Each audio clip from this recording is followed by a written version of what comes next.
Well, hey folks, I'm Josh. Welcome back to the shop. Today we're going to do another episode of SAK Whittling, where I use a Swiss Army knife, SAK, S-A-K, to carve something. Today we're going to be carving buttons. Now, this is not rocket science, carving buttons. It's not really anything that takes a whole lot of instruction, but I think they make a pretty cool project, and they're kind of one of those things that you can do when you're not wanting to get too involved in a project. You can whip one of these out in just a couple of minutes, and so I thought I would share with you a few things that I've learned as I've carved some buttons, and we'll go from there. So obviously when making a button, you have to think about what you're going to be using it for. The size of the thread that you're going to be using to attach it, or cord, or whatever, is going to kind of influence some of your design, and also where you're going to be putting it, that kind of thing. So you want to think about that as you're going along, or you just make a bunch of buttons, and then someday when you need a button, maybe this will work out. Whatever works for you. You can do one hole buttons, which is a little strange, but like if you had like maybe a flap on a pack or something, and you needed to be able to put like one strand of leather through there, tie a knot, and it would stay on there. One hole buttons are easy to do if you have, when you have a type of wood that is very pithy. And by pithy, that means that the center of the branch is soft. So you can see this is just a skewer, and I'm just gonna poke right here. You can see that it just goes straight in. That's because this is ash wood, and sometimes when it grows, the center is really pithy. So you sometimes don't know that until you cut the tree, but other times you can kind of expect it. But if you just need to make a single buttonhole, that's a really easy way to put a hole, or actually have a hole to start with. So anyway, that's pretty easy. The other options are obviously 2 holes and 4 holes, or whatever variation, and then also you can make toggles if you want. But we're gonna kind of focus on some 2 hole or 4 hole buttons. And probably gonna need a couple of things. From our kit. I'm gonna use that skewer. I'm gonna use my knife, obviously, and I'm gonna want a pencil. I just use the pencil to mark the buttonholes.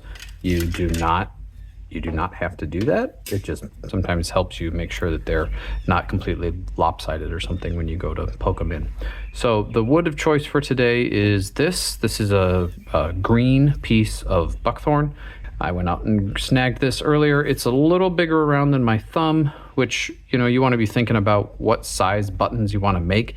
It is hard to make anything much smaller than about that anyway, because you have to be able to hold it and kind of work on the back a little bit.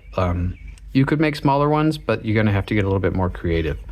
And the other things you might want to have tool-wise, you might want sandpaper. You could totally make these out without any tools aside from the Swiss Army knife.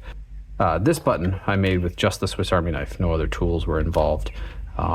But sandpaper, sometimes if you're going to be using it on a fabric that you could snag, you want to kind of sand those rough edges, so sandpaper is kind of handy for that. And the other thing is, obviously you can put holes in your buttons using your Swiss Army knife, but the holes tend to be a little bit bigger and maybe a little bit messier. If you happen to be somewhere where you have access to a drill and a drill bit, you can make much cleaner holes. This one was made using a drill. So, that's an option that you have. But get your piece of wood, get your knife out, and I'm just gonna make a round button here. And so I'm gonna just clear the bark off the outside edge of this, and then we will go from there. Actually, I'm gonna one thing to note as I'm putting these away, most of these survived. These are all dry now. And if you're using the full round of the wood, you're keeping the pith, which means you always run the risk of something cracking. And for some reason, this one cracked, but all the others didn't, even though they're from exactly the same branch. I thought it was interesting. So you do run the risk of one cracking as it dries due to the shrinking, but I made enough that, it's really not a big deal that I lost one.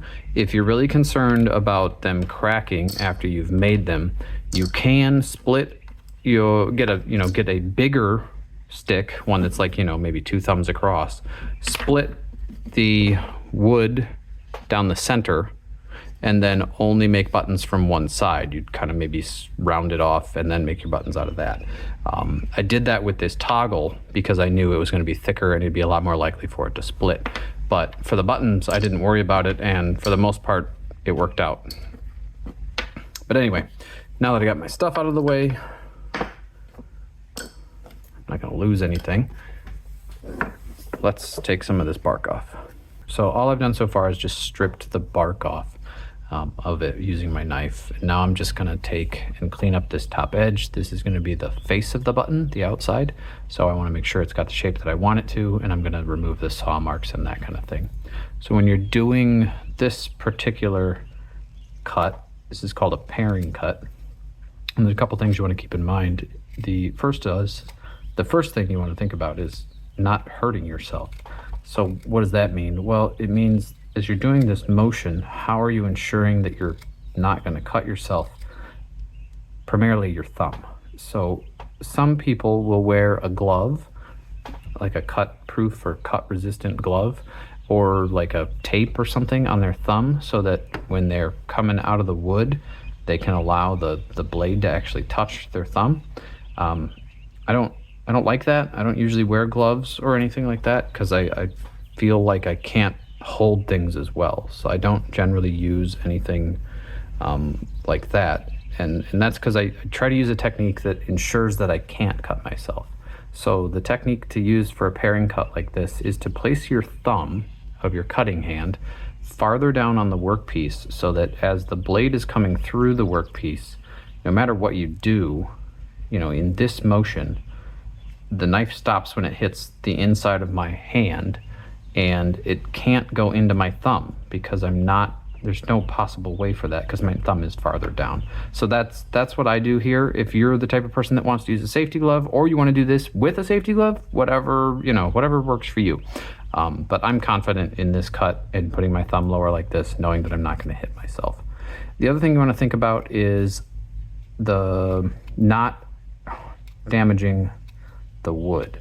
As you're making this cut, you want to make sure that you don't come all the way through the edge like this, because there's no wood behind this section right here supporting it as you're cutting, and it will peel and splinter.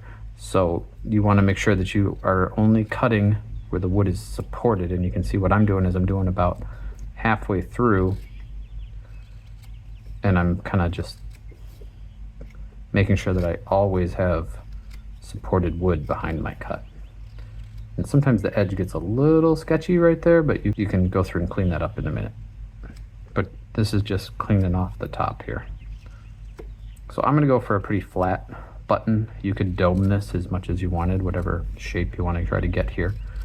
Now I want to clean up this outside edge a little bit, and you can either do that with kind of a peeling cut like this, and take off as much, kind of bevel that edge however much you want, or you could go and do a push cut all the way around, whatever works better for you and gives you the results you want. Obviously these are going to look a little bit different in the end, so play around with that.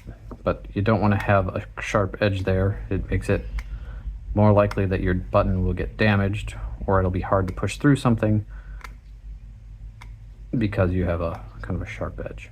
So I'm just rounding off those corners.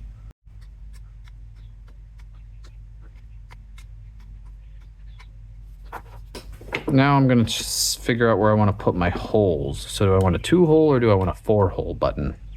The trick with a 4-hole button, unless you have a perfectly round piece of wood, either because you've made it round or because it actually grew round, it is hard to make it look like the holes are where they should be. If you look at this particular stick, you'll tell this side is wider than this side, even though I should have the same number of rings, growth rings here. But as the branch grows, the bottom side is thicker. So this is probably the bottom of the stick and this is the top. And so if you're going to do 4 holes, you have to think about, well, do I want the 4 holes to actually line up with the growth rings? Because that actually tends to look a little bit better visually. Or do you want the 4 holes to be more symmetrically placed in the overall shape? So that's something to think about. This one, I kind of split the difference, and it looks okay. But I think we're just going to do 2 holes on this one. So to do my 2 holes, I'm actually going to kind of just give myself a line just so I can kind of see what I'm dealing with. And I want both my holes to land on that line. And so if I was going to go halfway, be about right there. So we're going to put a hole here, I think, and a hole about here. We'll see how that looks. It might look wonky. Sometimes it does. So to make the hole, we're going to use the awl that's on the back of the knife. Now I've kind of sharpened my awl up a little bit. It's got a little more edge to it than it factory did, but I dinged it up from using it so much, so I kind of had to do something. So all I did is just kind of worked this edge a little bit and rounded it a little bit actually, but and then polished it. So I'm gonna make my 2 holes here, and I think it's easiest to do the holes when you still have the button attached, essentially. You could cut it and then put the holes in, but I think that's harder. And I think you run the risk of splitting it, or at least more likely. So make sure you rotate all the way around. The awl really only cuts on one edge, and so you gotta make sure you get all the way around. Now, if we go there, yep, that's what we're gonna do. And be careful you don't push too hard. You don't want to go through the stick or have the stick split and then go into your hand, because that wouldn't be good. And these don't have to be perfect. I just want them to be far enough that once I make my cut, I can see where they were. So I think that's probably enough, because I'm probably going to make it about that thick. So I can clean these up after I do that. So now I want to cut with the saw about right there, I think. And it's kind of wet and rainy out there right now, so I'm actually not going to go out and do it outside right now. If I was going to cut this, like if you were out and about and didn't have anything else, what you would do is you set this down on a stump, you put your foot right here, and then you use your arm, you'd put your right foot on here, and then you would pull, and that works really well because it holds the stick really steady. But I have a vise, so I'm going to use that for now. And we're going to try to make this as straight of a cut as possible. And sometimes I think it's easiest to start with just a pull cut to get your cut established, because if you go forward like that, it tends to drift. At least for me it does. So now that I've got my cut started, I can go back and forth.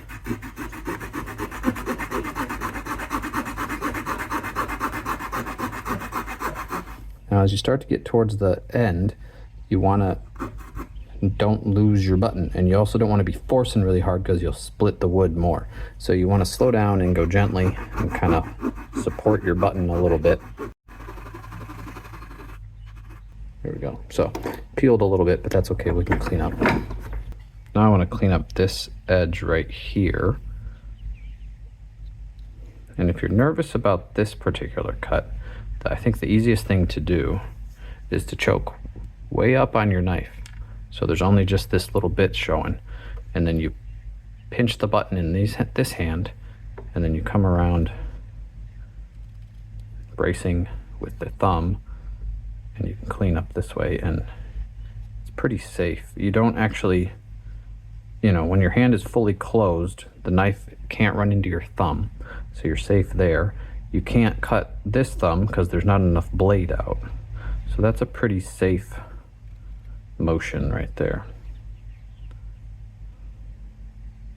Not to say that you couldn't get hurt if you weren't being thoughtful, but I think it's manageable.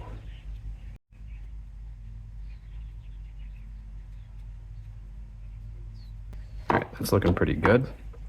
Now I'm going to take my reamer. This is just a piece of bamboo skewer that I have pointed. You could use a stick, you could use anything, but this works really well to poke out whatever is going on inside there.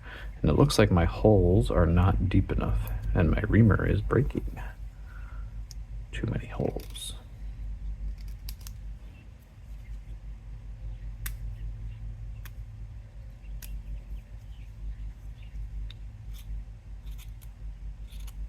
Okay. So let's ream those holes a little bigger. Now you gotta be careful at this point. I'm gonna go from the back. You don't wanna push too hard, your button will split. So I'm mostly just twisting. I'm not doing much pushing. There we go. Do the other one.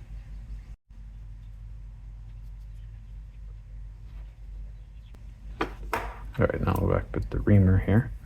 Kind of clean that up.